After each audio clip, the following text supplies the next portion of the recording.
If you're new here, welcome. If this isn't your first time, welcome back. It's the No Bullshit Podcast. It's Kai. Yo, it's Conklin. Man, today we're talking about, first day of free agency, a lot of big moves, a lot of splashy moves. A lot of teams have been, GM's been on the clock, so we're just going to talk about, three guys. There are three moves that we feel as though were the biggest impacts of day one. And then we'll finish off with, some of the moves that our teams personally made. Conklin, I'll let you start it off. Yes, sir, man. And heading into this free agency, we had like a lot of big names out there, right? Especially at the quarterback position, Hmm. right? We're looking for like the big domino, right? And I guess like one of the first ones that happened was Russell Wilson, before Monday, before today, right? But I think a bit even bigger domino in that QB market was a Kirk Cousins, right? Hmm. And lo and behold, Kirk Cousins, he landed with the Falcons.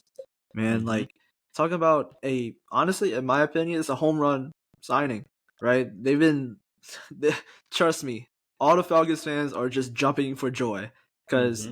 they'll take anything better than Marcus Mariota or Desmond Hmm. Ritter. Trust me, I have a friend that's a Falcons fan and he's just ecstatic right now, Hmm. right? You know, but what do the Falcons get in the Kirk Cousins, right? Well, I'll tell you this much. You get a guy who's, he is fresh off an injury, but what happened before he got injured? He played like 7.5 games and he had 18 touchdowns and 5 interceptions. Hmm. That's on pace for like 50 touchdowns, man. You only 7.5 games. Hmm. That is insane. Like consistency, and I just think that you know what he's able to do with a Justin Jefferson. I think he could bring it along with like a Drake London, a Kyle Pitts Hmm. eventually, right? We've been talking about how Kyle Pitts is never used. I mean, you can blame that on the offensive coordinator, right? But you can also blame it on the QB play, Yep. right? And so those two guys are definitely going to be the biggest winners just in general because you know they were drafted highly and they weren't really, I guess, like to the public eye, they're not really, going crazy as much. But like I Mhm. said, it's due to like the whole QB situation they all had, and you know, it's gonna be interesting how the Falcons turn up this year because new head coach regime, new offense, and shoot, I feel like they could be one of the teams poised to break out, man. Because they drafted a back last year in Bijan Robinson, right? So it's gonna be interesting how they attack this off season further, just like through the draft and heading into next season. Yeah. I mean, Kirkio, man.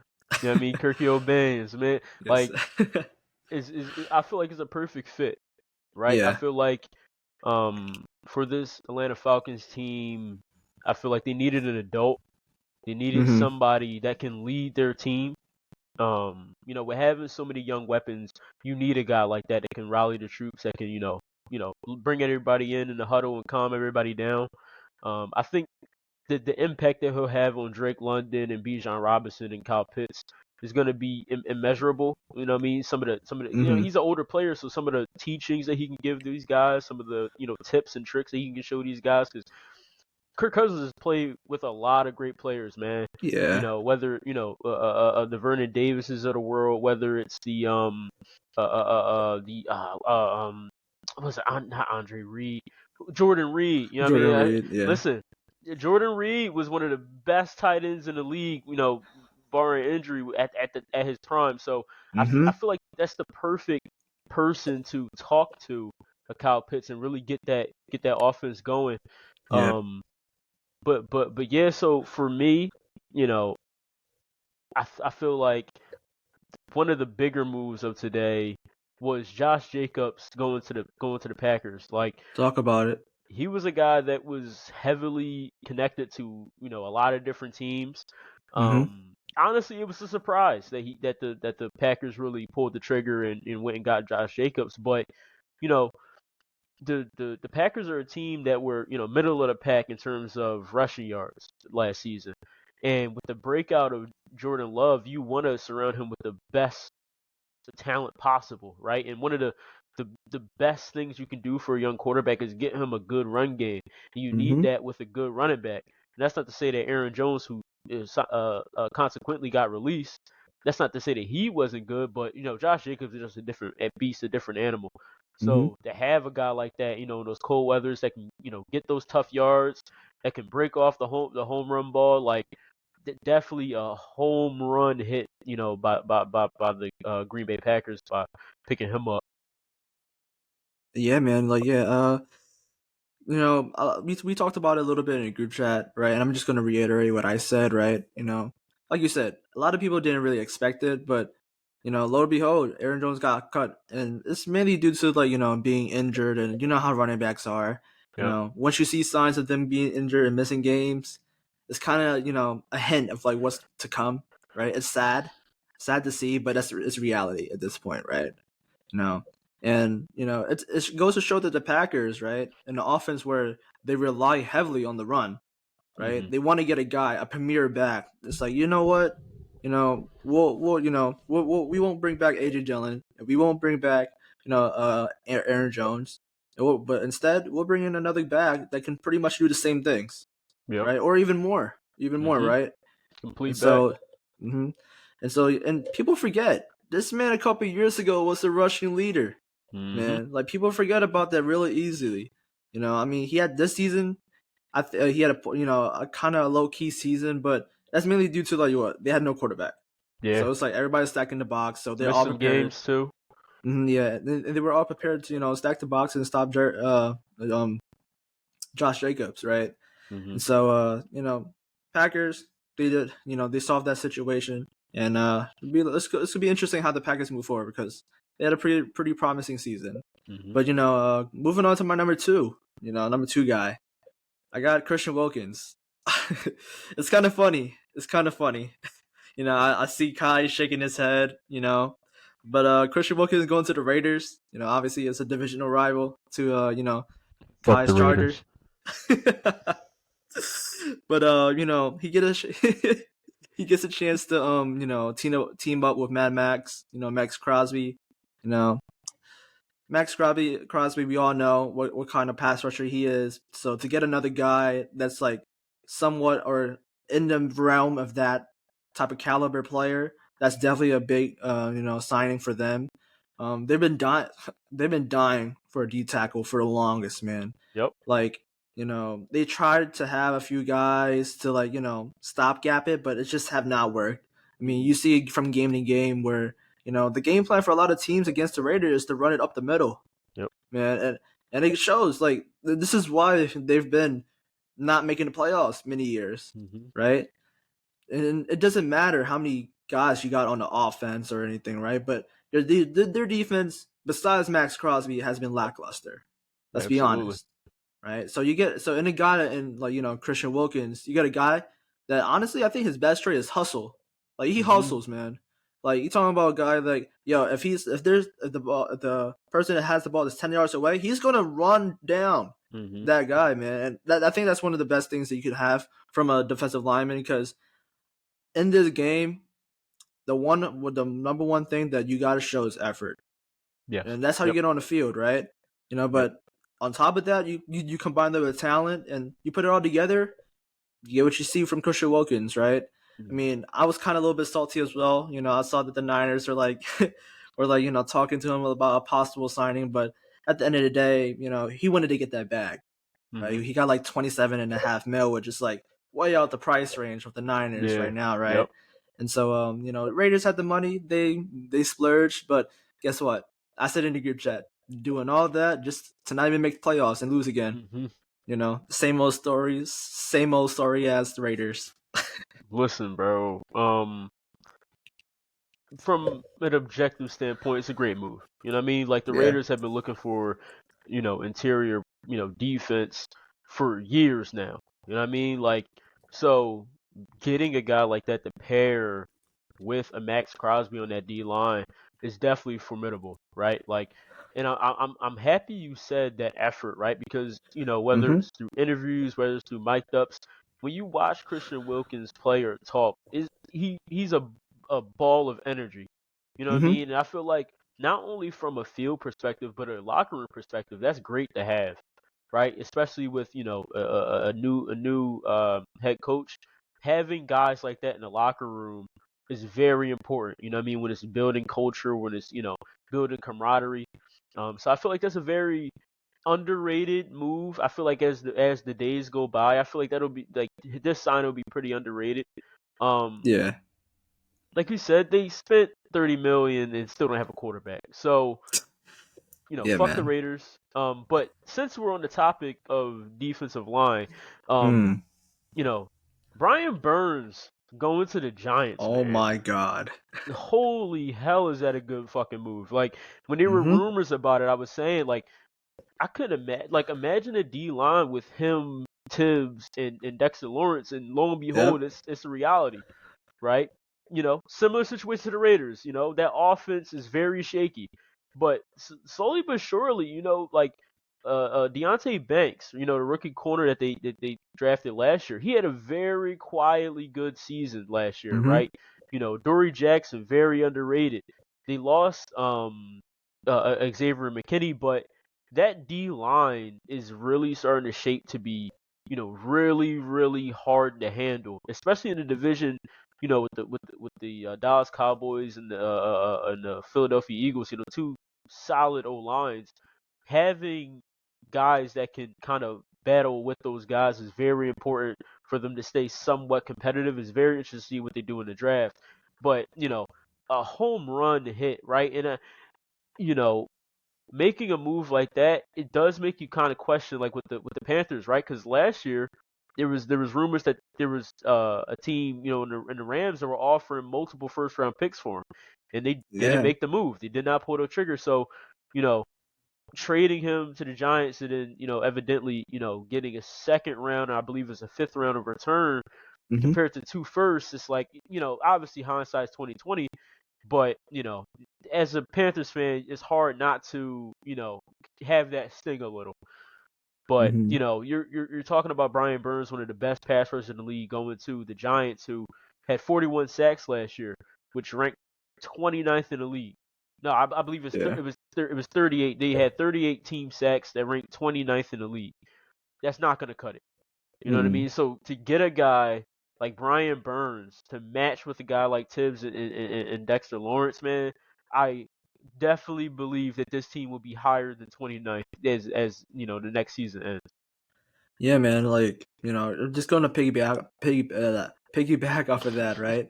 And for sure, it is 100% a home run move, right? You're talking about a guy, you get a premier rusher in the league who I think he should be talked about it more, but he's underrated at Mhm. this point, right? But once you get that back, you're not underrated anymore. No. Oh, like you got it. It's up to you to live up to your contract from now on, Mhm. right? And so, talking about a guy who's coming into a Giants team who's they're honestly, if you really want to talk about it, I mean, their defense was the bright spot of their Mhm. team, right? I know their defensive corner, previously he left, but I'm pretty sure they'll get somebody back in, or they probably Mhm. already have got somebody back in, and they're gonna do their thing, right? That D line is definitely gonna be vicious for sure, right? I mean, but if you're in the division like the NFC East, you gotta have a good D line because you Yes. got good teams like the Cowboys and Eagles who want to run the ball, Mhm. who will stress you out, Mhm. right? Through the ground game, right? And so, getting a guy like, Brian Burns, he's definitely going to help in that. Um, I think he also, by you getting another premier rusher, guess what? It allows you to have more one-on-one matchups, Mhm. right? And it is not a good thing to have when you got Kayvon Thibodeau breathing down your neck. You Mhm. know, I mean, we've seen that. We've seen the evolution of Thibodeau, man, right? Like, he's been coming along pretty good lately. The development is good. And, it's going to be interesting how they move on for the future.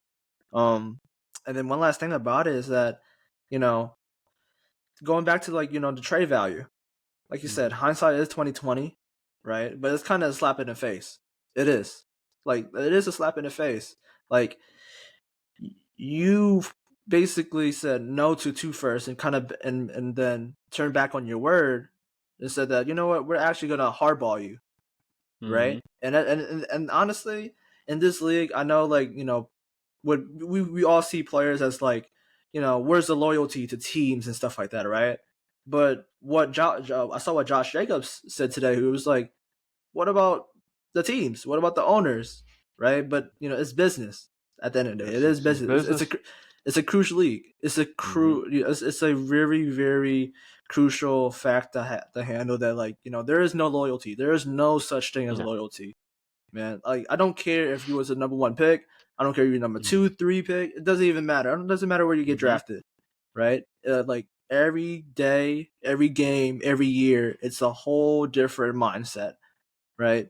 And unless you're like a Patrick Mahomes, everybody's on the table, right? Like it doesn't matter who. It doesn't matter who you are. If the right offer comes in, you're gonna get shipped out, right? Mm-hmm. But that said, moving on to my last guy, and talking about the Lions, and it's like, who did the Lions go after? Well, I'm not going to talk about technically a free agency move that they signed as a free agent, but I'm gonna go after a guy that they traded for, right? And they traded for Carlton Davis, the guy from the cornerback from the Bucks. Talk about the Lions secondary, man. That's was atrocious, man. Especially the Bad. cornerbacks, like it was just horrifying. Let's just Mm-hmm. say that, Real right? bad. Real Like bad. they was getting burnt on every single play once the team started to figure out, oh, these guys aren't covering like that for real, for real. Let's keep on cooking them, right? Mm-hmm. And so them getting a guy like Carlton Davis, who's relatively he's still pretty young in his prime. Yeah. Like it feels like he's been in the league for a while, but he's still Mm-hmm. young. He's 27, right? But I think the main thing about Carlton Davis is that he is a great player when he's on the field, but it's just that Yep. he has missed some games here and there. I'm pretty sure that the past, I think his whole career, he hasn't played more than like 13 games, Mm-hmm. right? So it's going to be a question mark as that if if he becomes healthy throughout the rest of his contract, and maybe many more, after that, right? For the Lions, it's going to be a great pickup for them because he could be a guy that not only could be their cornerback number one, but he is 27, so he could be a veteran for any new guy they bring in, Yep. right? They have a first Yep. round pick. They have a lot of picks in this upcoming draft, right? And who knows what they do else in free agency, because free agency is definitely Yeah. not over, man. Mm-hmm. Like you said, like we said earlier in the pod, this is just wave one, Yep. right? This is just basically first day, Mm-hmm. right? We got a couple more days until the official league year starts, but it's gonna be interesting how the Lions build this team up because they're a young team, they're up and coming, and they got cap space and draft picks. Mm-hmm. Yeah.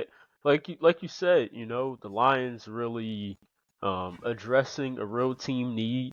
Mm-hmm. Um, and this is a team that made it all the way to the NFC Championship game, right? So Yeah. for them to constantly still improve, it'll definitely be very interesting to see, the trajectory of this team. A lot of their main guys are under contract for the next 2 years, so they really do have a window here where they can really make some noise, right? Like I feel like the division is a two-man race between them and the Packers.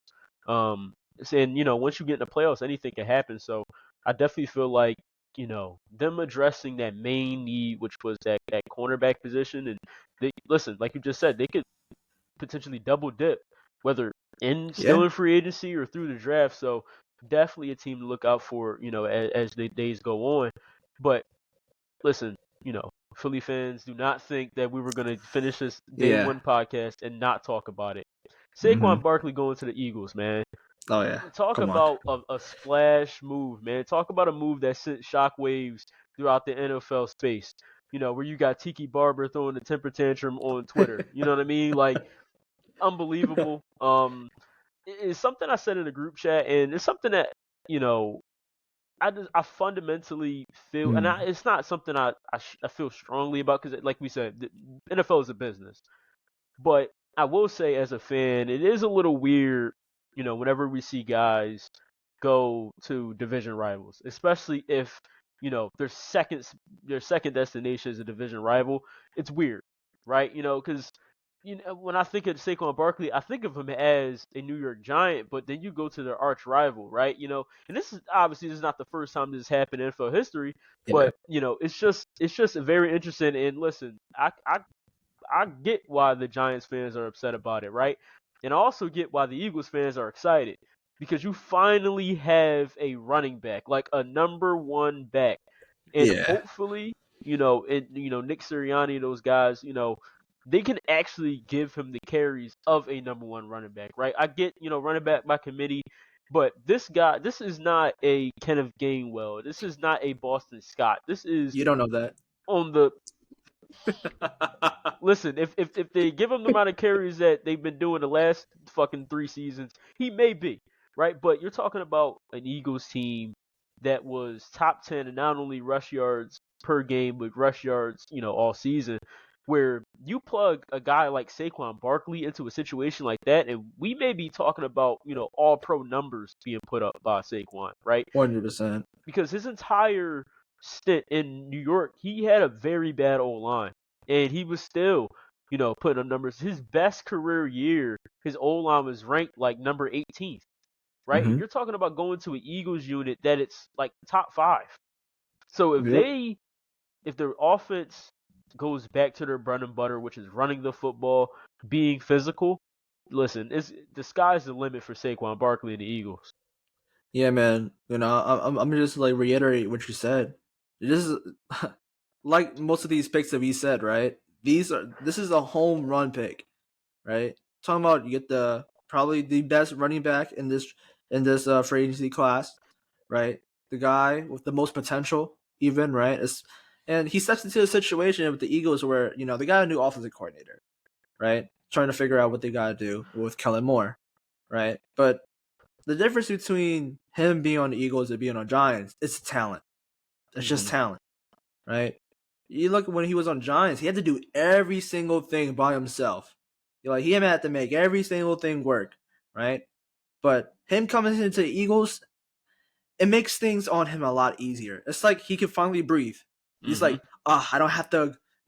Obviously you want to go 100% every single down, right? But it's like it's a breath of fresh air when Yeah. you know that you got other guys that you can depend on, Hmm. right? Like you don't have to go every single down fighting for your life, right? No, and listen, not only just the O line, but the wide receivers on the outside, like Yes, where yes. it'll be very hard to stack the box against this offense, man. Where, Mm-hmm. in years past, there was nobody on the outside except for that, I think it was one year he shared with Odell, where you had Yeah. somebody on the outside that was taking away attention. Where now you Mm-hmm. have two guys, along with a tight end, where, okay, as a defense, how do I attack this team? Because if I stack the box and try to stop Saquon, now I got Smitty and I got AJ Brown 1-on-1.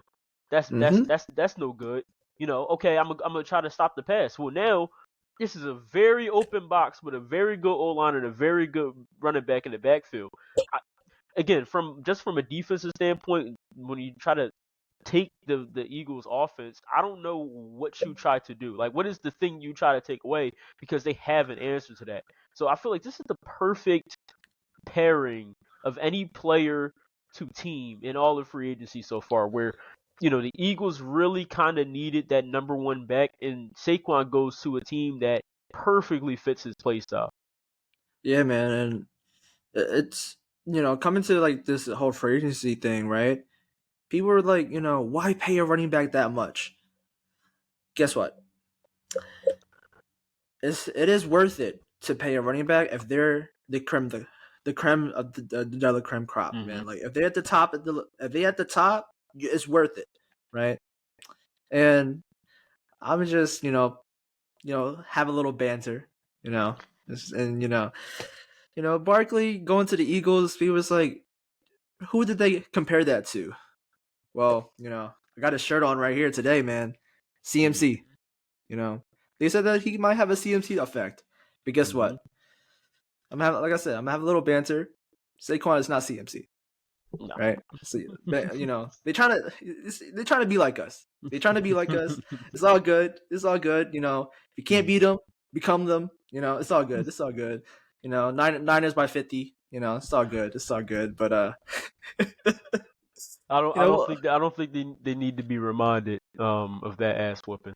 no, it's Um, all good. It's all good. They talk but about the NFC Championship. It's all I good. I do feel as though this is the perfect time to kind of talk about, what our teams respectfully did, this first this first day. Because I don't feel as though either of our teams really made any too splashy moves, but I Mm. feel like we still both teams are actually pretty active on day one.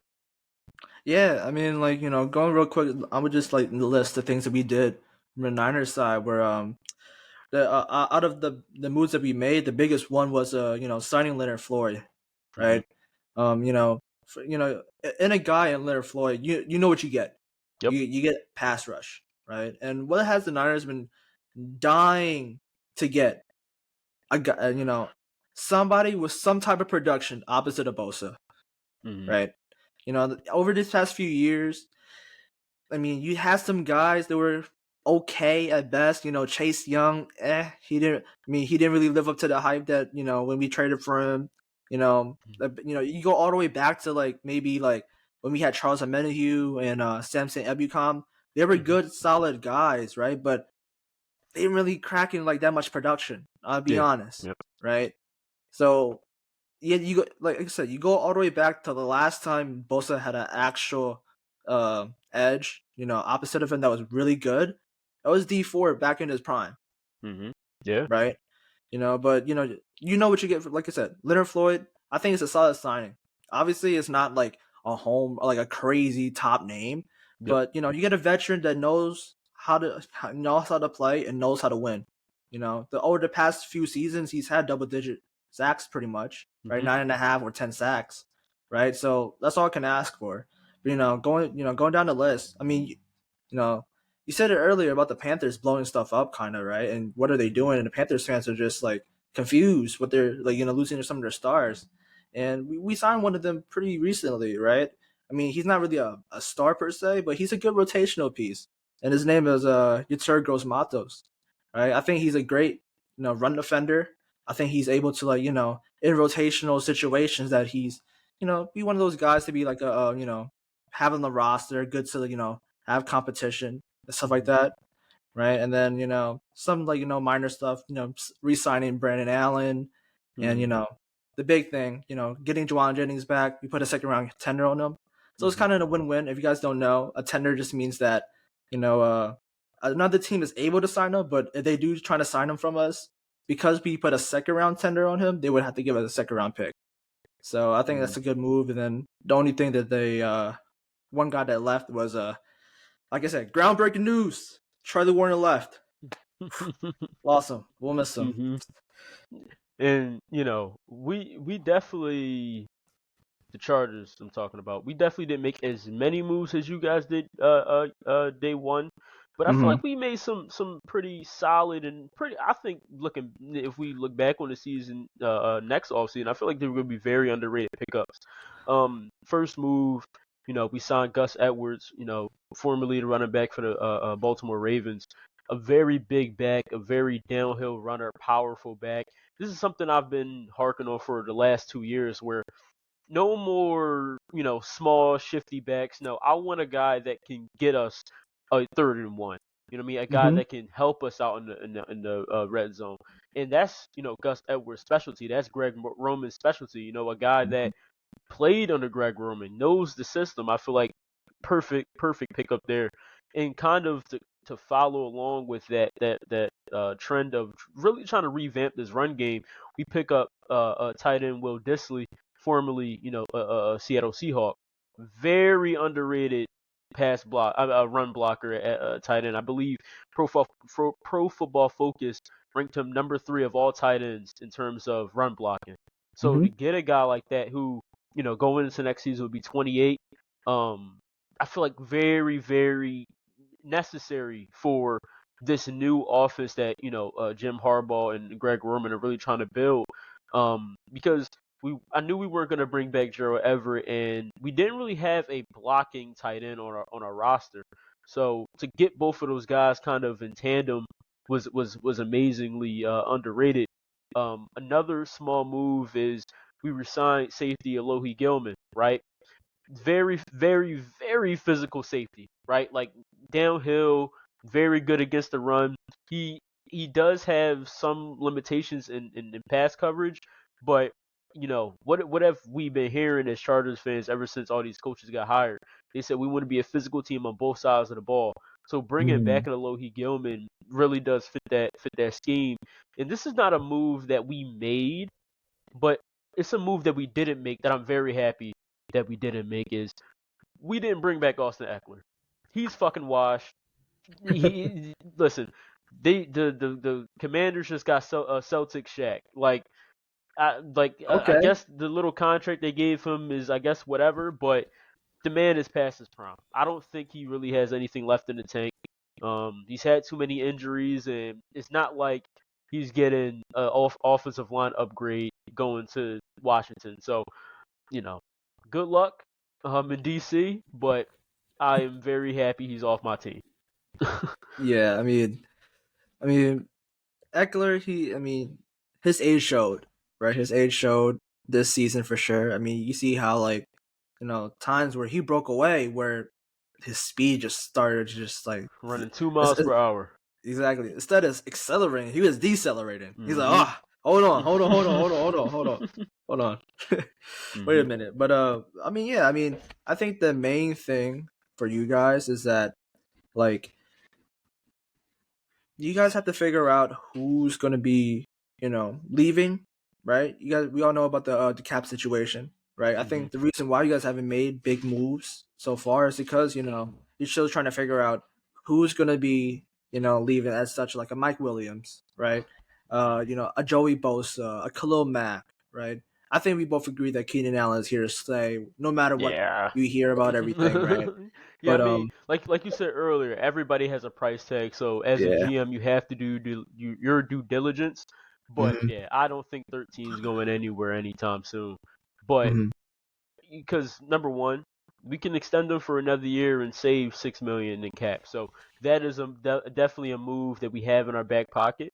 But yeah, until we do something with the big three, I don't think that we're really going to make any crazy moves, and rightfully so. I feel like the biggest thing is trying to figure out this cap space, trying to figure out, okay, Hmm. who do we take into this Jim Harbaugh era? Because similarly to we talk about player loyalty, when you get a new head coach, everybody's on the block.